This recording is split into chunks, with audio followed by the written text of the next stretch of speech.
Welcome back to WagerTalk.com. We're going to take a look at Sunday NFL playoff action. We've got the Dallas Cowboys going to Lambeau Field, take on the Green Bay Packers. They're trying to call it Ice Bowl 2, but, you know, I think it's asking a little bit too much hype there. I don't think we'll ever live up to the first one. Who'd you have in that one? Was that the Leon Lett game? No.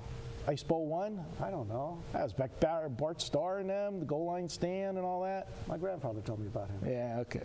Bart Starr, growing up, that was my favorite quarterback when I was a kid. He was very Austin, Kansas City. Yeah, I loved Bart Starr. You know, I didn't really become the diehard Steeler fan, and yes, I do have everybody back in Pittsburgh because I was getting hate mail after last week going against my beloved Steelers in the playoff game. I had to go where the money was at. I got to be honest with you. That tells me that you're a true bettor when you're able to go against your team. And I've done it. I'm from Cleveland, obviously, and I've done it many times.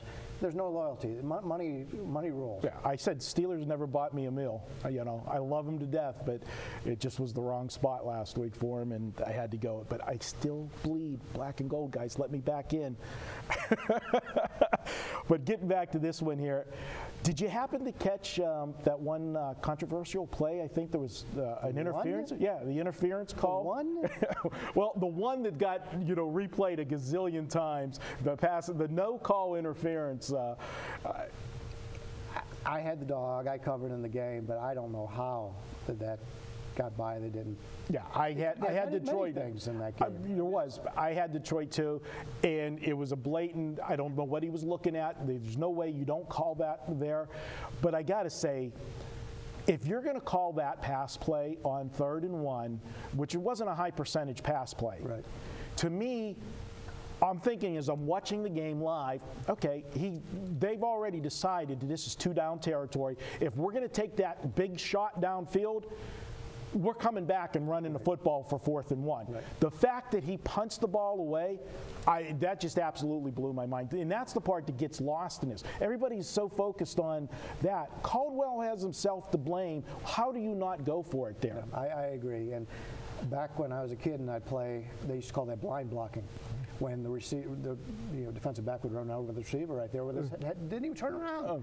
But there was many things, taking the helmet off, being on the field. I mean, but I cashed my bet. Luckily, I didn't play Detroit on a Monday line. Yeah, luckily you didn't sprinkle.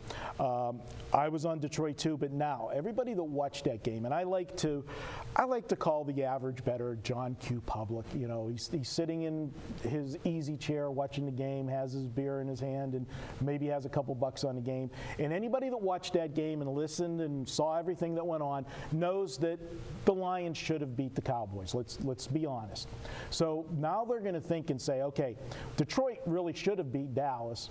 Now Dallas is going to Green Bay, where Green Bay just beat Detroit 2 weeks ago. So Green Bay should. A plus B equals C? Yeah, the ABC game. Yeah, you know me too well. Yeah.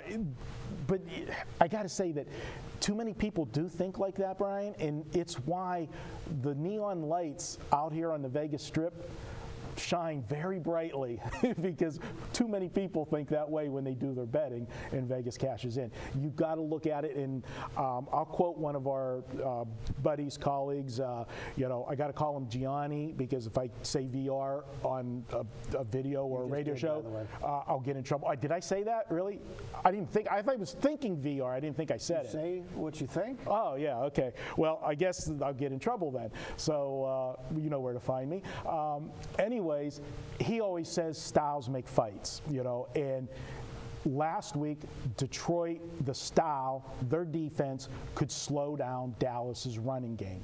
And my whole thought process was when you slow down the Dallas running game, then you go back to the old Cowboys where Romo has to carry more of the load.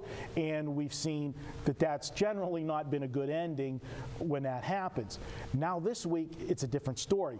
Green Bay doesn't have the type of defense that can shut down the running game. And I think Dallas is going to have good success on the ground in this game against Green Bay. And the fact that Tony Romo finally got that monkey off his back, so to speak. He got that win, got that come-from-behind playoff win. Now he can relax and go out and have some fun, I think. I think Dallas is live in this game. Dallas is live, and if you take a look at the betting markets, a lot of money's been coming in on Dallas, and we all know early in the week it's the sharps that are betting on it. But I don't think it's because they like Dallas. I think they have major concerns about the quarterback situation at Green Bay. He's already come out and said he's not 100%. Now, if you got a quarterback who likes to get out of the pocket and likes to move, and he's great at it, he's even better out of the pocket than he is in many cases. If he's not able to get out of the pocket, that really makes it one-dimensional for Green Bay. And if that's the case, and I've heard a couple sportsbook directors talk about that, they said his injury is worse than what they're letting on. So you're expecting Green Bay at home with that questionable defense, and if the quarterback's not fully healthy, that's a lot of points to give this Dallas team. And your favorite quotes, Dallas games with the underdog in those games have been terrific. We saw it last week again with Detroit. So Dallas would be the side you'd want to play. But I'm going to look at it from a different way. If you didn't get the 7, the line's gone. It's 5.5 right now? If you didn't get the good number on Dallas and you like the Dallas side, I think the under has some ability there to do the same thing for you, because you mentioned how Dallas wants to run the football. Mm-hmm. If the quarterback situation in Green Bay is that effect, he's going to want to hand the ball off more. He doesn't want to get sacked. I mean, you can't get into that with him back there. So a lot of running the football takes time off the clock. We talked about it in the past, and we got a high total here. So I think if you didn't get the points, you didn't get the 6, didn't get the 7, maybe you play this game under. And I'm going to ask you, and normally 100% of the time during the regular season, this would be an emphatic no. There's no value in teasing Dallas up, at this number, because we always want to take them down through it or up through it when you're talking a total as high as we're seeing in this game. But because of the mobility issue with Aaron Rodgers, and if they do get a lead, will they start running the football to protect the lead and protect him for moving forward to next week? Would you be tempted at all to take Green Bay or to take Dallas up over and get it over the 10? No, I won't. It's all a mathematical thing, and I'm just not going to do it. And plus, in the playoffs, you have more of a variance than you do in the regular season. In the regular season, you may play that team again. You don't want to run up the score. Now you're in the playoffs. We see this all the time. One team gets ahead, and then they run up the score.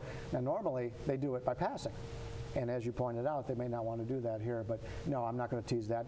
If I knew that the quarterback, Rodgers, was healthy, it'd be a good teaser spot at 7. Now you're down to 5.5. There's no reason to tease it that way. So to me, this doesn't make sense to tease either side of it. Okay. All right. Well, there you go. I'm going to go ahead and make it official. I'm going to take Dallas plus the points here. I think they can go into Lambeau and get the job done and win this one outright. We'll take them plus the points. Lost a little bit of value, obviously, off of the early number, but if I think they can win this game outright, I got to stay with them, and I'm going to take the Cowboys here. And guys, if you want to join me on Sunday, check me out for my playoff game of the month. We cashed last week with our playoff game of the year. I went against my Pittsburgh Steelers. It pained me to do so, but we took the money with Baltimore. Easy win. I think I got another one just as easy on Sunday, hopefully for everybody. Join me over at wagertalk.com. Also, you can check out a coupon. We've got the video coupon we give you every week, 10 and the word playoffs. Just the number 10 and the word playoffs behind it. You can save $10 on that play or any other play that week. All right, we're going to come back and take a look at another NFL game on Sunday. It'll be Brian's pick. We're going to take a look at Indianapolis and Denver. That's up next. WagerTalk.com.